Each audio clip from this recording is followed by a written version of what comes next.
As top European lawmakers call for a ceasefire in Gaza, aid trucks at the Rafah crossing are looted by desperate civilians.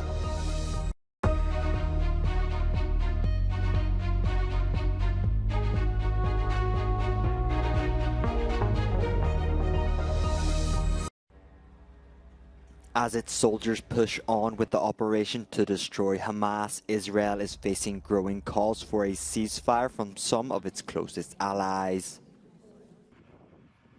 It comes after Israeli forces mistakenly killed 3 Israeli hostages.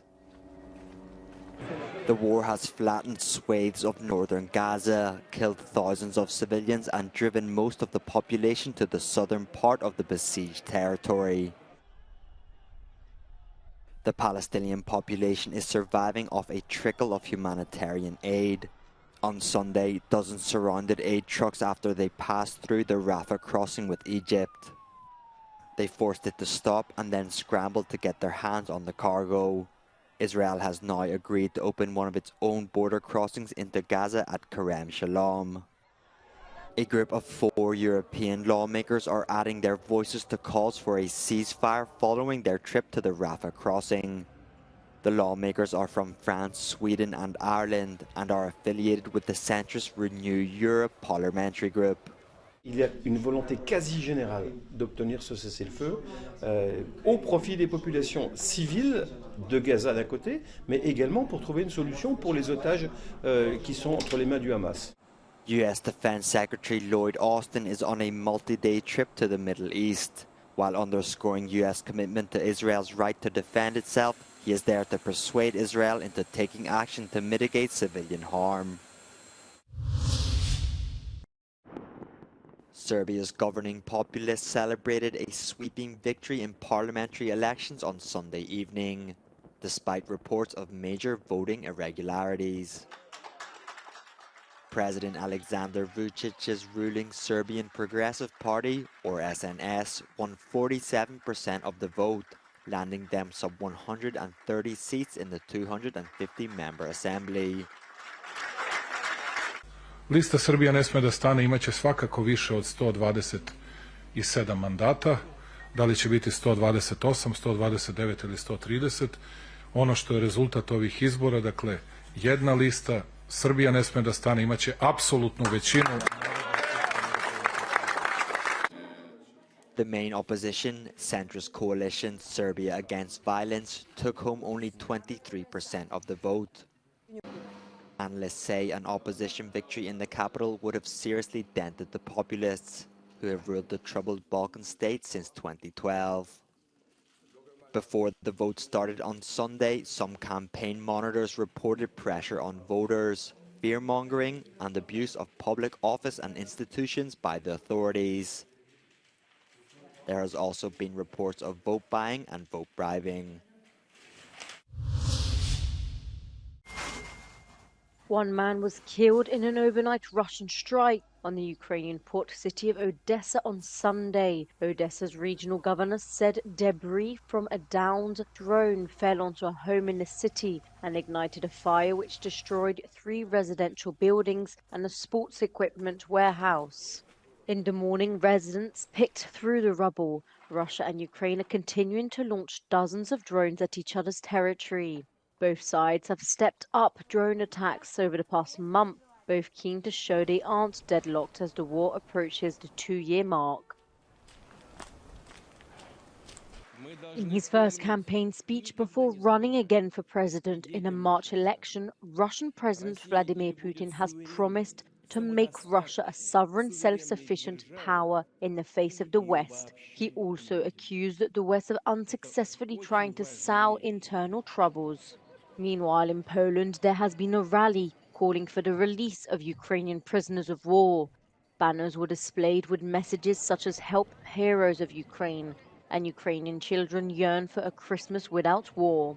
The demonstration was coordinated by Ukrainian residents in Warsaw and other cities in Poland with the backing of Polish activists. Over 100,000 refugees from Ukraine have arrived in Ireland since the Russian attack there began in February 2022. The influx has put severe pressure on accommodation, a matter that was dismissed by then Taoiseach Micheál Martin in July of last year. My experience of people across the length and breadth of this country is of a great warmth, and communities are working with the Ukrainian community to make them feel welcome. The Irish government will now reduce its welfare payments from €220 per week to just €38.80 per week, a move that is designed to discourage people coming to Ireland. Ireland has taken 100,000 Ukrainian refugees so far. 75,000 of those have been given state-provided accommodation, and the system really is at full capacity. But they've come to the acceptance that they can no longer continue to give the same level of entitlements. The real cause of concern is the large number of Ukrainian refugees that seek international protection in other EU states, but then migrate to Ireland where welfare payments are more generous. Under the new policy, state-provided accommodation will only be provided for 90 days, after which those seeking international protection must find their own place to stay. No member of the Irish government was available for comment, and the proposed change in policy is seen by some as a development that will create more problems than it will solve. Where will these people go, predominantly women and children, if at the end of 90 days they don't have necessarily work because they don't have English or they have childcare? And how can they find accommodation in a private rented market here in Ireland, which is extremely under pressure anyway? Ireland has always been a popular destination for people seeking international protection.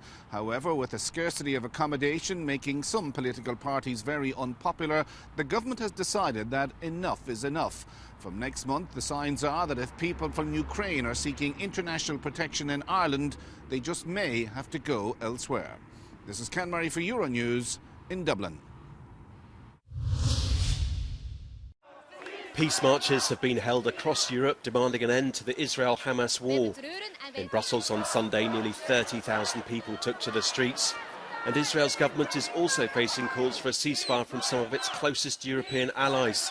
France has pressed them the most, calling for an immediate ceasefire, echoing many European citizens. Ik heb wel het gevoel dat in veel hoofden van de mensen dingen aan het evolueren zijn, maar we zien het nog steeds niet in acties. En het is dringend tijd dat België en zeker ook de EU actie onder. Meer landen Palestina gaan helpen. En dat er meer hulp komt en dat er minder kinderen worden aangevallen. En dat er minder erge dingen gebeuren. In the UK, hundreds of protesters also marched through the city of Brighton, many of them waving Palestinian flags as they demanded an immediate ceasefire. During 10 weeks of war, over 18,700 Palestinians have been killed, according to the Hamas-run health ministry. Most are women and children, and there are believed to be thousands more uncounted dead civilians buried in the rubble. Thousands also took to the streets in Paris. Around 1.9 million Palestinians, or about 90% of Gaza's population, have fled their homes. According to the US Treasury, sanctions against Russia are working. Their new data shows the ruble is weaker and locals are leaving the country. But with sanctions scepticism growing on both sides of the pond, Euronews asked the US Deputy Secretary of the Treasury what proof he had. Russia's economy is smaller. Russia has fewer people today, and their economy is less flexible. What Russia is today is a wartime economy. They're trying to produce as many weapons as possible, but they're no longer producing things that are going to strengthen their economy over time, and they're spending out the reserves that they've built over years to buy things like, to try and build tanks, but also to buy tankers, while our economies have, we have to admit, suffered because of Russia's war on Ukraine. Our economies have been far stronger than Russia's, and because of our alliance, we have the ability to invest in the future to make sure that our people have opportunities that, frankly, most Russians will never have because of Vladimir Putin's actions. But a major roadblock for the West, making sure sanctions are actually effective. Does the Treasury have any suggestions to overcome loopholes and sanction circumvention? Circumvention is a challenge, and it's one of the ways we know that our sanctions are working is that the Kremlin has ordered their intelligence services to design ways to try and get around them. But what we've done, working very closely with the European Union, is design an avenue of going after that circumvention using our sanctions and export controls. But we've also went out on joint missions between the United States, the EU, and UK, and went to countries where we're seeing circumvention We're making very clear to them they have a choice.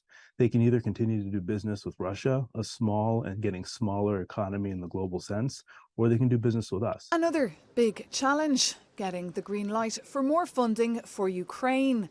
At a summit last week in Brussels, the Hungarian government blocked a $50 billion aid package.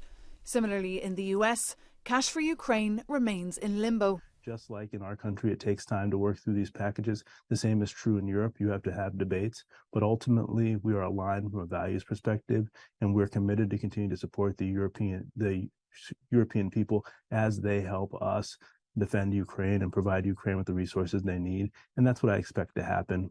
As politicians debate, the war drags on in Ukraine, with major casualties on both sides.